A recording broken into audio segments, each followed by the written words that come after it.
السلام علیکم محترم ناظرین، امید ہے آپ خیریت سے ہوں گے۔ آج کی اس مختصر سی ویڈیو میں غیبت کے حوالے سے آپ سے کچھ معروضات پیش کرنا چاہوں گا کہ غیبت ایک ایسا گناہ ہے، شیطان کے جالوں میں سے ایک ایسا جال ہے جس کو ہم مسلمان بہت ہلکا سمجھتے ہیں۔ شیطان نے اپنے تمام جالیں بچھائی، چالیں چلی، مسلمان کو گمراہ کرنے کی ہر ممکن کوشش کی، زنا میں مبتلا کیا، چوری میں مبتلا کیا اور دیگر بڑے بڑے گناہوں میں مسلمان کو مبتلا کیا۔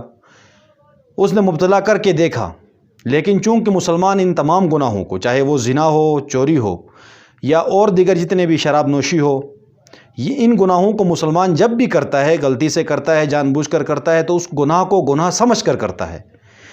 جب ایک مسلمان کسی گناہ کو گناہ سمجھ کر کرے تو ظاہر بات ہے کبھی نہ کبھی وہ ضرور توبہ کرے گا اس گناہ سے، تو وہ توبہ کر جاتا۔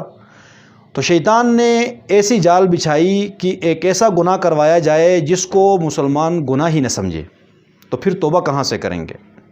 اس لیے غیبت ایسا گناہ ہے کہ جس کو ہم گناہ سمجھ کر کرتے ہی نہیں ہیں، بلکہ اس کو ہر محفل کا حصہ بناتے ہیں اور محفلوں کو طول دیتے ہیں اور اس میں لذت اور تفریح کا سامان پیدا کرتے ہیں اس غیبت کے ذریعے سے، اور اس کو ہم گناہ سمجھ کے کرتے نہیں ہیں۔ اس لیے جب ہم گناہ سمجھ کے نہیں کریں گے تو اس سے توبہ بھی نہیں کریں گے۔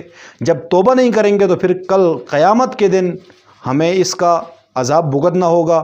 اس لیے زنا سے بھی سخت گناہ ہے۔ اللہ کے نبی نے فرمایا الغیبۃ اشد من الزنا، کہ یہ جو غیبت ہے یہ زنا سے سخت ہے۔ اللہ کے نبی نے اسی پیرائے میں فرمایا کہ غیبت زنا سے سخت اس لیے ہے کہ زنا کو مسلمان گناہ سمجھ کے کرتا ہے، اس لیے ایک دن توبہ کرے گا، لیکن غیبت کو مسلمان گناہ سمجھ کے نہیں کرتا ہے۔